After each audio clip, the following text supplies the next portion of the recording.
Hi everybody, we're going to talk about how to create or use a reveal strategy in Animate CC. So there's two strategies I'm going to be using here.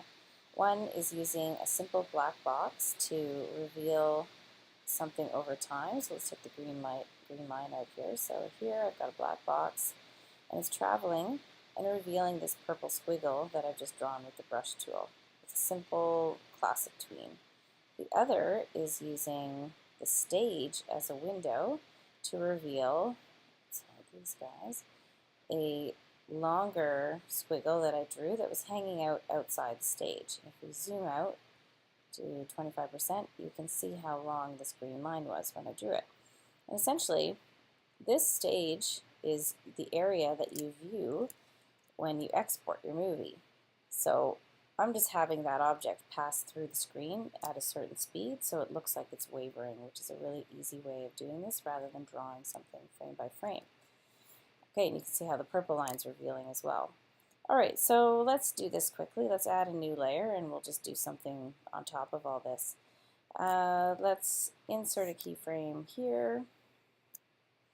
And I'm only leaving these spaces because that was what you were supposed to do in your animation, to give me space to move things together. And let's go to the paintbrush tool and let's pick a new color so we can differentiate it from other things. You can change the style of your brush in here however you might like, and the weight of the stroke and the size and width of everything here. Just find something that you like. And in this case, in frame 10 on this new layer, I'm going to do something similar to the green line, and I'm just going to draw a few things, make it a little bit wild, and it will eventually look nicer once I let go. It won't look so rough. Okay, so frame 10 is this, and I'm going to go up to frame 80, insert a keyframe, and it's exactly the same. Haven't done anything to it yet. Add a classic tween. Now in frame 80, I'm simply going to pick it up with the selection tool and move it straight across, and I'm just going to stop it just before it gets through the frame there. Okay, let's watch it. Now we're going to have a pink one going too. Woo! A little bit wild. Okay, let's talk about the other strategy there. So this is very simple. You can use this with anything. If you've created a big background, like a street scene, and let's say you've drawn trees and flower gardens, you could have that all hanging out back here, and you slowly tween it across, revealing it, and maybe you have a character walking through. So this is a simple application of a technique you can use in lots of ways. So let's chuck that one out. Let's also throw away the green line, and let's talk about this one. So all I've done, let's make a new layer, is again I've taken the paintbrush tool and I've drawn a squiggle of some sort here.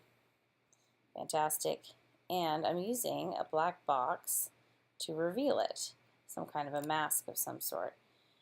So I've got this at frame 10. Let's make the exact same thing in frame 80.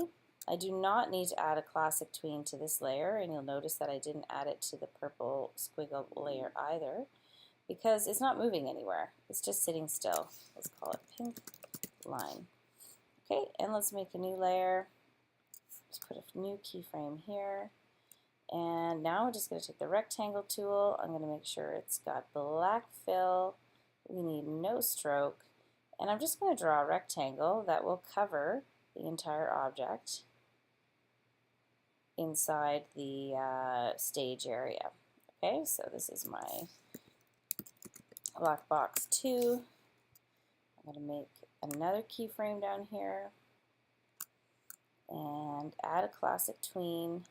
And in this case, what I actually want to do is, let's do it the opposite way. Let's have this one at the bottom is revealing across that way. So it starts off hiding it and reveals it that way. Let's do the opposite with the pink one. This one's going to start here and it's going to reveal the object backwards. So we'll now go to frame 80, the end of black box 2, and move it across so it appears to reveal it going that way.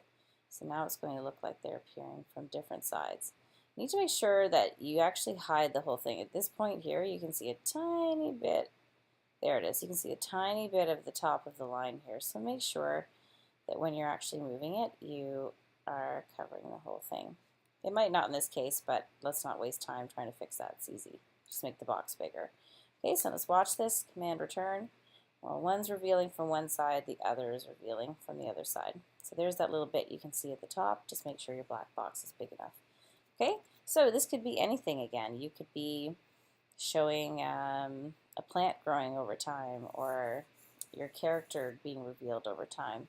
You could actually use a paintbrush and be very specific about what you want being revealed over time. But the concept is the same, of trying to kind of mask and hide something and then reveal it over time. Okay, so good luck with that. Have fun with it in your animation and be creative.